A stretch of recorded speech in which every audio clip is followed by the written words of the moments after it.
আমি নারী, কিন্তু আমি সব কিছু পারি না।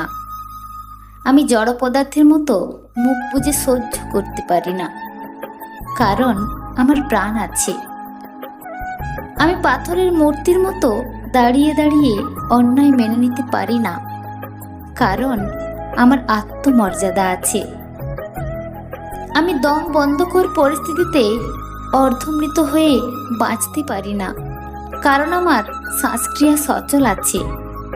আমি প্রচণ্ড রাগের ঘটনায় মুখে হাসি এনে সামাল দিতে পারি না, কারণ আমার স্নায়ু আছে। আমার শরীর আছে, তাই অসুস্থতাও আছে। আমার মান আছে, তাই অপমান বোধও আছে। আমার পাকস্থলী আছে, তাই খিদে আছে। আমার মন আছে, তাই মন খারাপও আছে। আমার রাগ হয়, যন্ত্রণাও হয়, কষ্ট হয়, ঘুম পায়, ব্রেক নিতে ইচ্ছে করে, আলস লাগে, অভিমান হয়, নিঃসঙ্গ বিকেল কাটাতে ইচ্ছে করে। একটা দিন কোনো কাজ না করে শুয়ে বসে কাটাতেও মন চায়। আমার শখ আছে, আহ্লাদও আছে। আমার আয়নার সামনে দুদণ্ড নিজেকে দেখতে ভালো লাগে।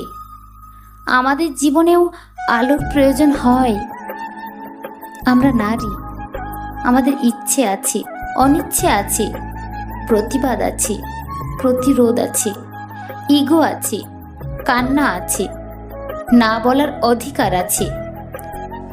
অর্থাৎ যা যা শারীরিক এবং মানসিক অত্যাবশ্যকীয় বিষয় সবটাই আছে। আমরা নারী, ভগবান কিংবা রোবট নই, তাই আমরা সব পারি না। আমাদের যতটুকু সামর্থ্য ঠিক ততটাই পারি। পৃথিবীতে প্রতিটি বস্তুর কিছু লিমিটেশন আছে, নারীরও আছে।